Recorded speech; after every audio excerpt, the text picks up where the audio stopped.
Hi guys, welcome back to our channel. So this week we're doing a vlog about the home education resources that we use and we love and that we find really helpful. At the end of the video I'm going to pop the answers to the questions that people sent through on the Instagram question box as well related to home ed. So anything that you guys wanted to know I'll answer at the end, and I hope you find it all useful. Leave me any comments or questions you've got under the video, or DM me on any of our social media platforms. Thanks guys.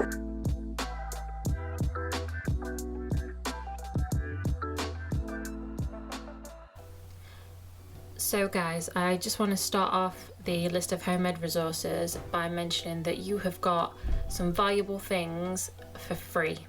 This list contains a lot of paid resources, so I wanted to just remind you before we start that you have the outdoors.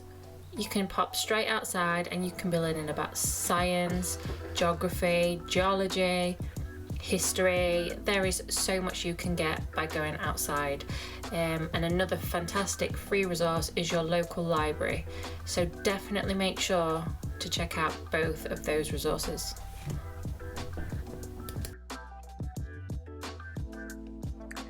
So guys, I've got out a lot of our resources now. They're absolutely everywhere. So instead of trying to film everything while it's all over the floor, I thought I'd just talk to you about it and pick it up as I go.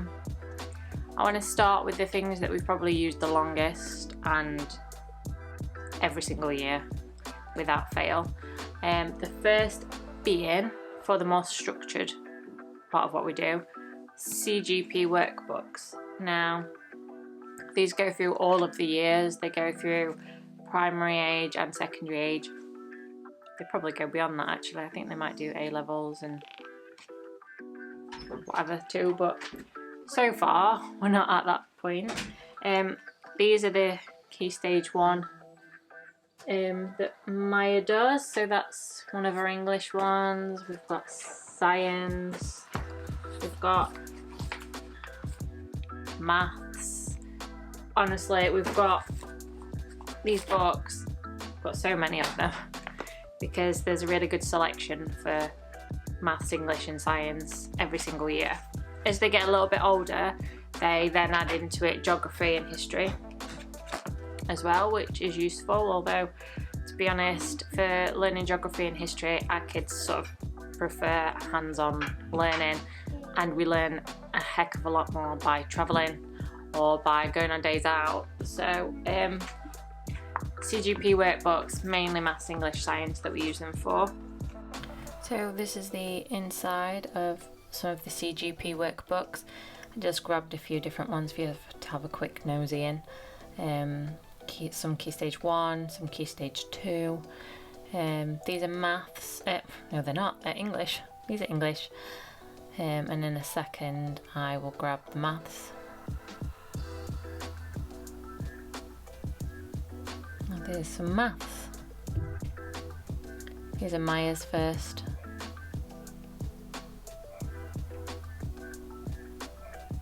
And then Nola's is a little bit more tricky.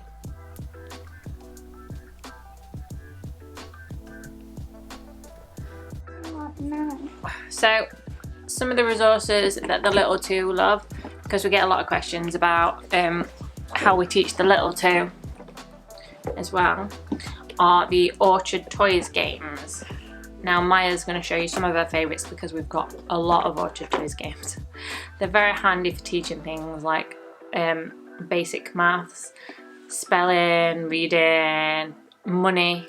So there's one where you like go to the shop and it costs a certain amount of things, money, so on and so forth. So Maya's going to show you some of her favourites and talk about what she learns from these games. Counting Mountain. Counting Mountain. What I like about this is because you've got to like figure out what the two plus together and then go up and see how you get to the top. Oh, so you've got to do maths. Plussing, and I like doing plussing. But Pass the word. Pass the word. What do you do in that one? You've got to try and get all the words spelled before the time runs out.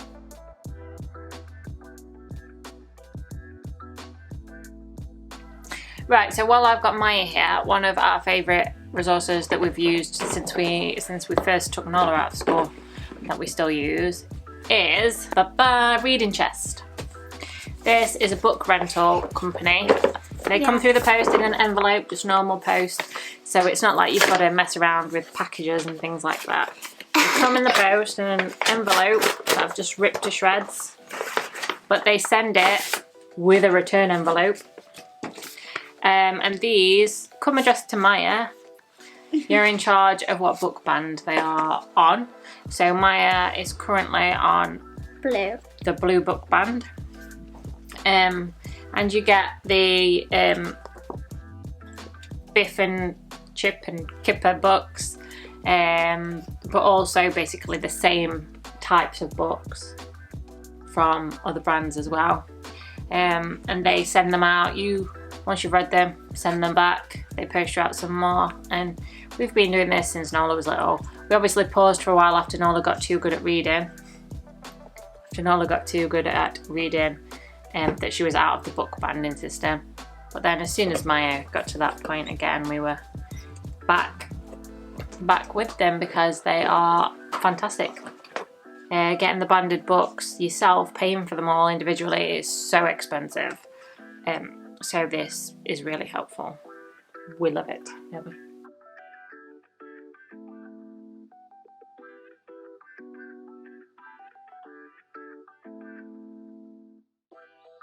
Hey guys, so I started this video and then got completely overwhelmed with the amount of things that we actually have. So I'm just going to try and take you through a few of our favourite bits and bobs, and hopefully I won't forget anything important. But if I do, I'm sure I'll stick it on the end of the video. And not keep getting distracted by other things that annoy you. Not keep getting distracted by other things that annoy me.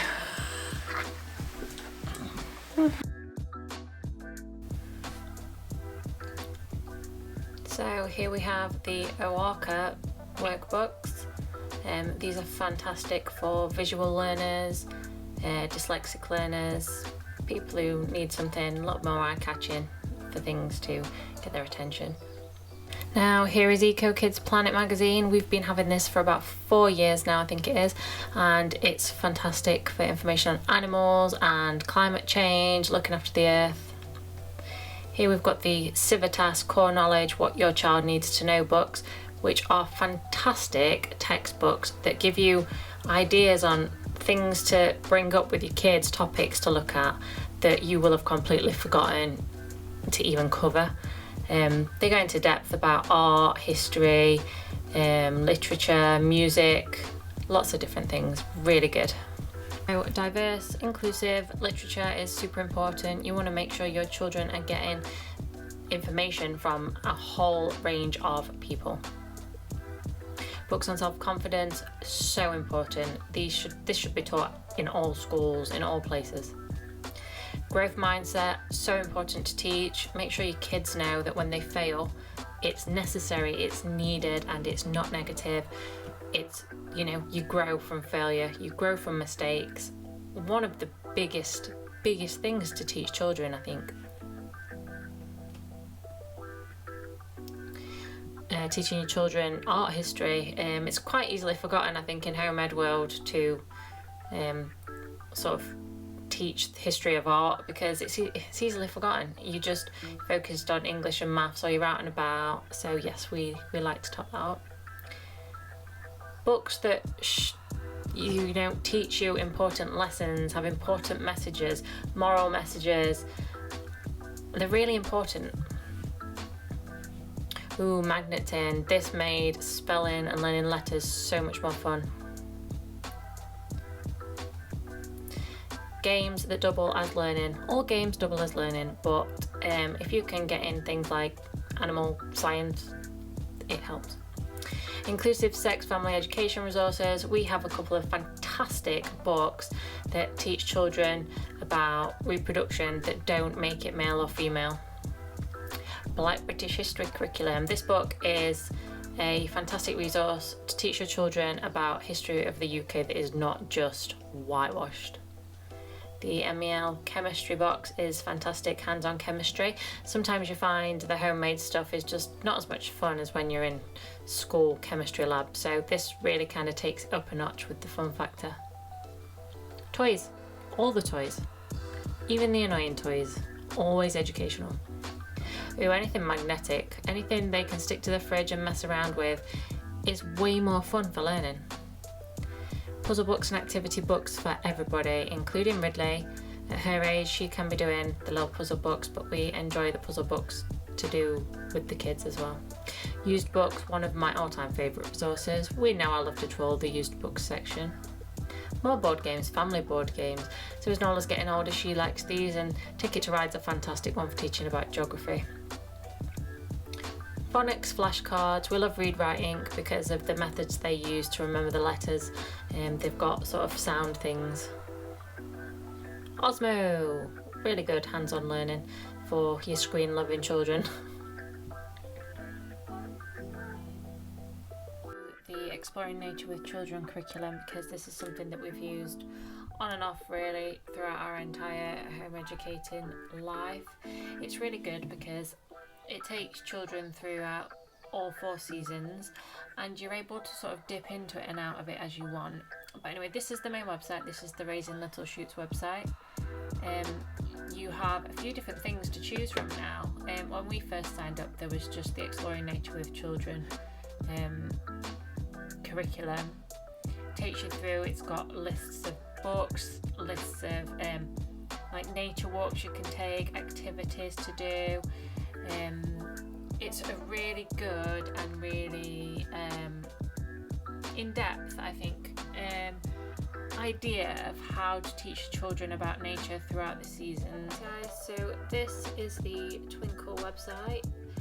I absolutely love Twinkle, and it's one of the resources that we have stuck with using since we first took Nola out of school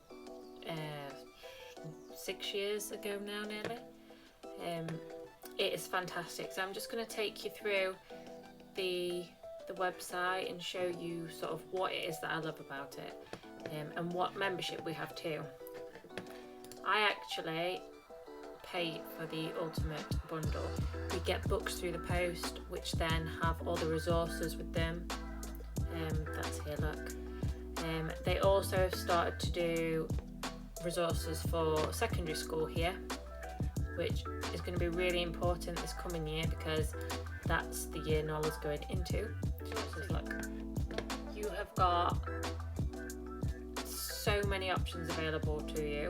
If your child is absolutely loving unicorns and they are struggling to learn maths, okay, struggling to learn maths, love unicorns, then print them off some unicorn maths.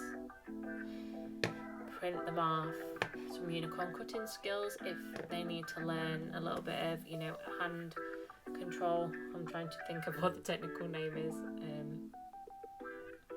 If you're trying to get them to learn various things, you can pretty much type in something that they absolutely love.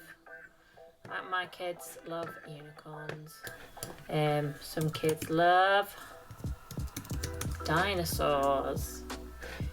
Is your kid fed up of trying to learn to write and count? Do they love dinosaurs? Here you go. All about dinosaurs, dinosaur colouring, dinosaur maths, dinosaur reward chart. Nola, this last year we did a couple of different book projects, but one that we did was Skellig. Now, I'd never heard of Skellig before I found it on a book list, and I typed in Skellig, and there is just so many things to support the learning that you're doing, and that's what I love about it. It's not like there's any pressure with it, but whatever it is you're learning, Twinkle has just got so many things available to you, and even down to this is where you get into trouble because you order a laminator. Once you buy a laminator and you've got Twinkle, it's all over. Game over. Look, Play-Doh mats. These are fantastic for kids. You can download these Play-Doh mats laminate them, and then your kids can use Play-Doh to make hair, make faces, make their numbers, make wings, make dots on ladybirds. It's really sort of, you have got every age covered on Twinkle. There's never been a point that we have regretted our Twinkle membership, and we have had it a long, long time. So now we've got Reading Eggs and Math Seeds, which are online ways to learn maths and English for kids. Very interactive.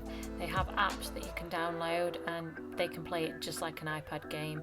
It's so easy to use, and it is fantastic. We've used it for all 3 girls so far, and I'm sure Scout will love it when she's old enough as well. Here's a quick look at it, but definitely one that I would recommend.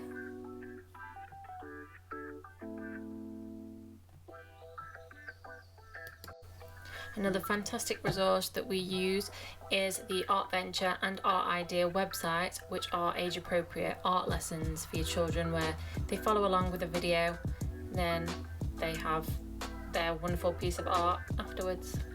All of our girls love this because they all have ones at their level.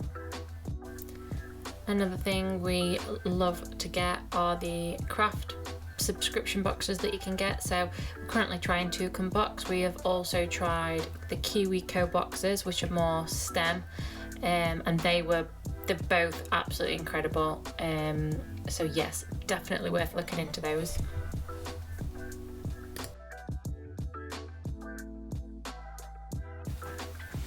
Hi guys, so I popped a question box up on Instagram about any homemade inquiries or resource inquiries that you had, because I get asked quite a lot about home ed and things like that. So here we go. I shall answer as many as I can.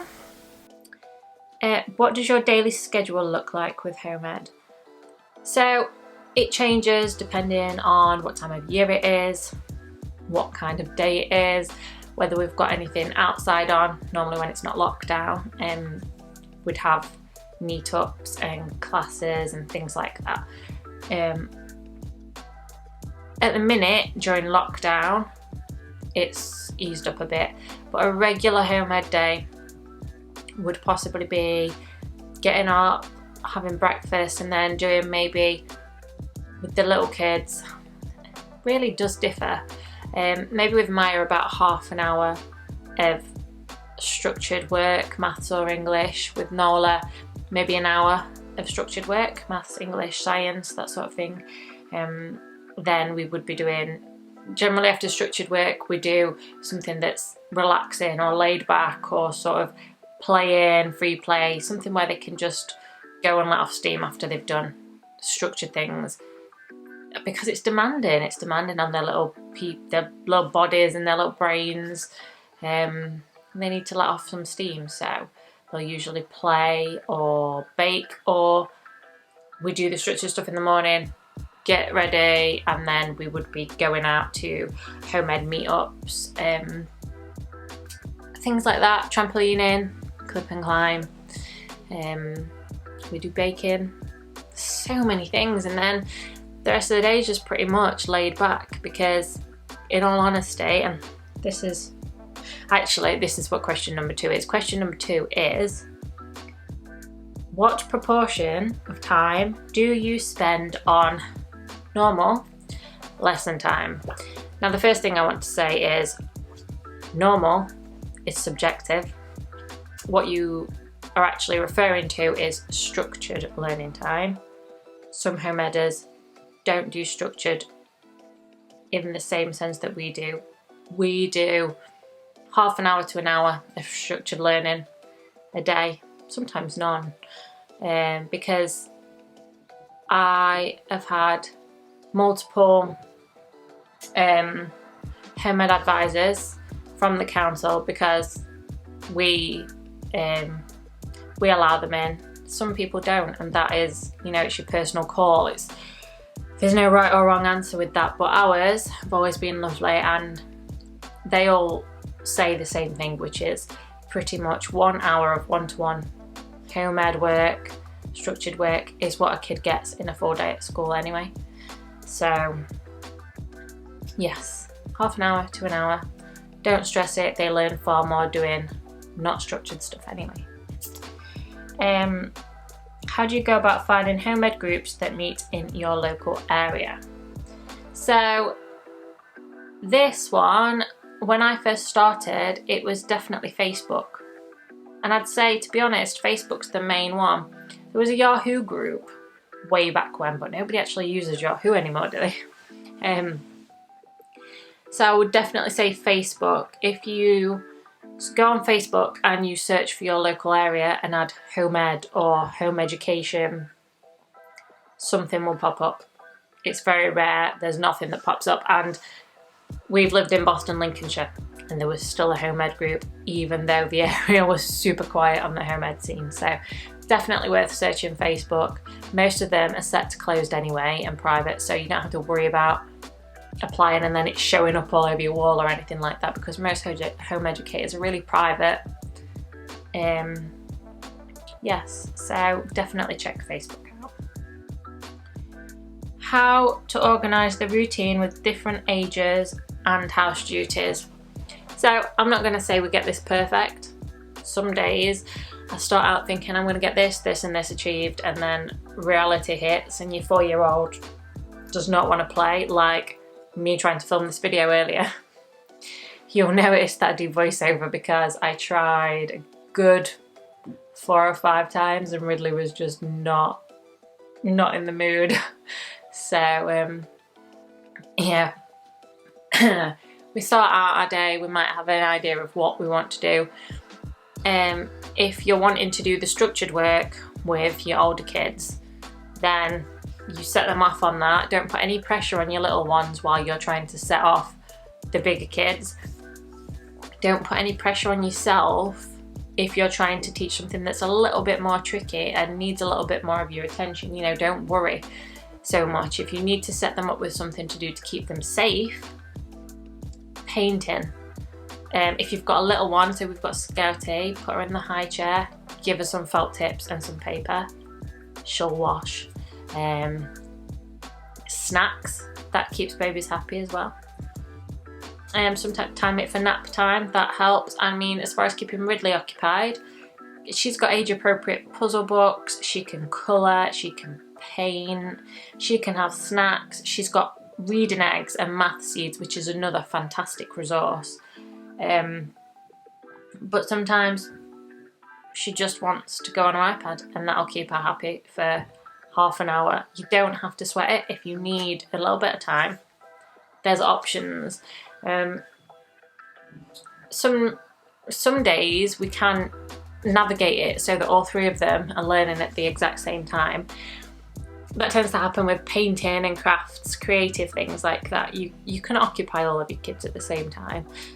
And I don't really think too much into it. I don't let it be something that really worries you, because just like everything else you do when you're a mom, you learn how to tag team it. If there's something really tricky, set your little ones off with something that you know is going to keep them occupied and try and give whatever it is that needs your main attention the full attention. Bigger siblings are fantastic for helping with little siblings while you're explaining something to a middle sibling. There's so many ways to include all of them in some things, and so many ways to try and keep little ones occupied while bigger ones learn trickier things. And yeah, I just think you get used to putting out fires everywhere, don't you, as a mum? And I think it's just a bit of an extension of that, really. And house duties on top of that. Generally, with home ed, we're so busy when it's not locked down. We're so busy out and about. They've got so much mental stimulation happening, so much physical stimulation happening. They are busy, they are learning, they're physically exerting themselves all day. So we come home and they will sit and they'll have screen time, watch telly, do something, play quietly, play in their room, and you can get other things done, you know. It's all just about navigating where your time goes. I'm lucky I don't have a 9 to 5 job that I have to go out to, so I can put a lot of time into it. So I'm lucky in that way. Do kids get bored and frustrated being in the same space all the time? I always wonder if these questions come from people that don't home educate. Because number one piece of misinformation about home educating, homeschooling, is that you are in the house all the time. Home educating, homeschooling is not school at home. It is just taking control of your children's education. Most of what we do is not in the house, and you'll find the longer you home educate, the less time you spend at home, and sometimes you have to really have a word with yourself to stay in the house and do a little bit of, you know, should be teaching them to read now, should be teaching them to write now. My kids are never bored and never frustrated because we're very rarely ever in the same space, with the exception of lockdown, which is the same for everybody, home ed or not. Are you educating the girls with the intentions of them sitting their GCSEs in maths and English? Yes, we are. Maths, English and science. And that is something that is important for me. I didn't get my GCSEs and it affected me. I mean, I've achieved things in my life, so at the end of the day, if the kids turned around and they were like, look, I really don't want to do my GCSEs, I'm going to force them. But I also have been a person who did not get my GCSEs, even though I was capable, and I would like for them to have those behind them. So yes, we are educating them, following the curriculum in the maths, English and the science for that purpose, so that they can get their GCSEs and then they're going to be able to do whatever they want to do in life. How do you manage your time with children at different stages of development? This is again something that I answered a little bit earlier. You've just got to negotiate it like you do with any of your parenting moments when you've got kids of varying ages. Sometimes everybody works nicely in unison, everything works smoothly, and some days you're going to start doing things and you're going to be like, why? I really just can't get a second to do anything. But that's not home ed, that's parenthood. You plan things. Sometimes it's nice to try and plan activities that include everybody. And if you're going out and you're doing various things, all of your kids end up tired and satisfied anyway. So really then you come home and most of the time, touch wood, they're all happy enough to just sort of go with the flow. And it's not that stressful. I think the main thing to remember is to not be so set in your mind that you need to get something done, that if something pops up, you're then going to be angry. And I'm guilty of it, and Martin's guilty of it, but that's probably the main thing I would say. Try not to have something stuck in your head so strictly that if one of the kids is not playing ball, that it's going to really sort of affect you, because you don't want to feel like that, and then you don't want to put that feeling onto your kids, because you know you're going to get more done and they're going to learn more if they're in a mood to learn and they're in the mood to do something. They're going to absorb more. Thank you so much for watching. I hope this has given you a little bit of an insight into what we use, what we do home ed wise. Once lockdown is sort of completely relaxed, I'll start to show you a little bit more about, you know, our typical home ed days. I don't really want to put too much out there as far as our home ed life while it's locked down, because it's not an accurate representation. We don't homeschool like this. We don't home ed like this. This is not normal for us. We're never normally in the house. Well, we're very rarely in the house. We're not normally stuck in like this. Home ed kids socialise more than school kids. No word of a lie, because Nola used to be in school. We are not used to being stuck in the house as much as we have been. So once we're back up and running properly, I am going to be so happy to take you out on our regular home ed days, and it'll give you a lot more clarity into what we sort of do, how we structure our days, things like that. But at the minute, structure's a little bit, structure's not happening right now, and I'm not sorry about that. The kids are experiencing this just like we are. It's hard, it's frustrating, and we're just all doing what we can as parents, home ed parents, school parents. We're doing what we can to get through it. So yes, I hope this has been helpful, and if you need any more information, don't hesitate to drop me a comment below this video or message me on Instagram or the blog. I'm always happy to answer questions on home ed. We absolutely love it. Thanks guys.